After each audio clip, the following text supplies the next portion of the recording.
Speaker number 5, Harry Vanderplatten. Dare not to regret, Harry Vanderplatten.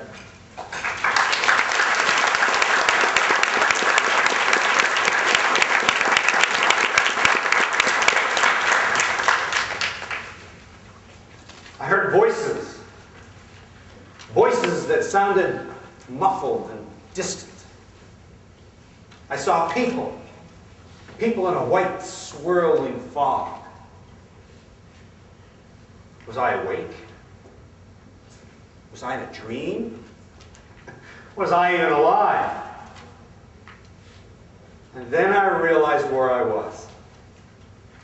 My fellow Toastmasters and honored guests, I was at the end of a journey.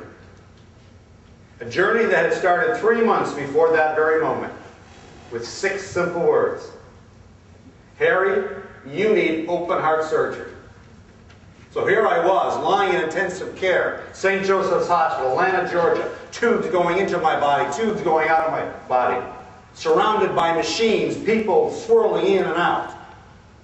It's been 8 years since that day, and I have learned a lot of life's lessons because of that moment. But one life lesson that has taught me the most can be summed up in 4 simple words. Dare not to regret. Dare not to regret. Before that moment, I had understood the word regret, what it meant intellectually. But from that moment till now, I have understood what it meant emotionally, in my soul. Regret is powerful. It's more powerful than any fear I may have. And I have a lot of fears. One of my fears is the fear of failure. Oh, I don't want to do some things because I may look stupid. Or I may not know what I'm doing. And then I do it, and then you know that I know what I'm doing.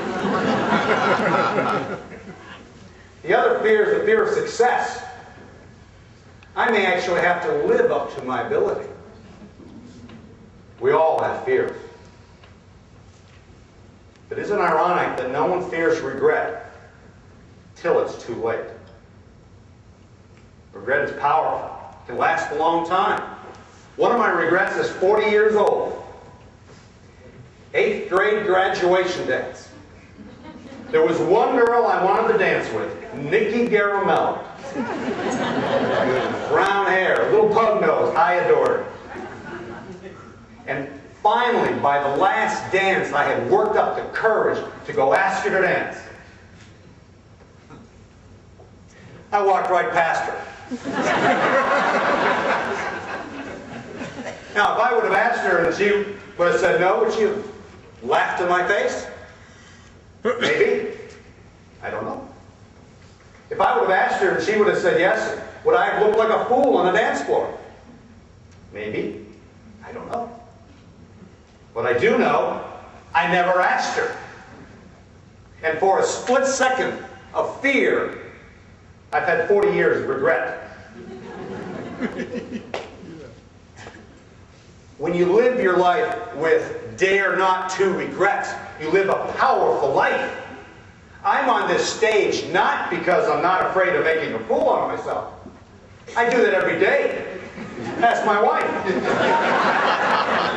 I'm not on this stage because I'm not afraid of flubbing my lines or stuttering or whatever.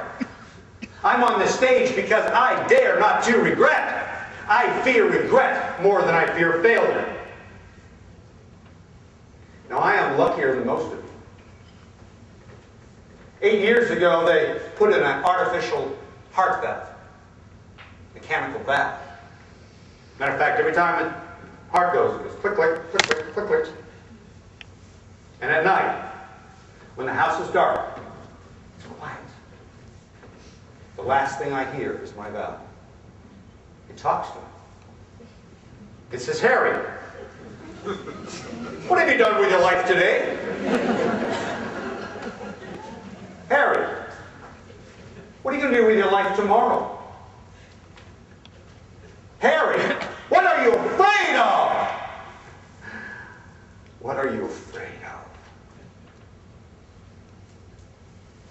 My challenge to you is to find that switch that turns on Dare Not To Regret, but turns off your fear. You may have to find a teacher, a coach, read a book, have a near-death experience. I had open heart surgery. I don't recommend open heart surgery. It's painful, it's expensive, but you do get to wear a funny little gown that, let's just say, shows your best assets. Because ultimately, my fellow Toastmasters and guests, you're going to have to ask yourself one question. At the sunset of your life, at the twilight of your dreams, are you going to say to yourself, I should have climbed that mountain. I should have danced that dance. I should have spoke. I should not have been so afraid. Or are you going to say to yourself, I have no regrets. I have no regrets. Because I dare not to regret.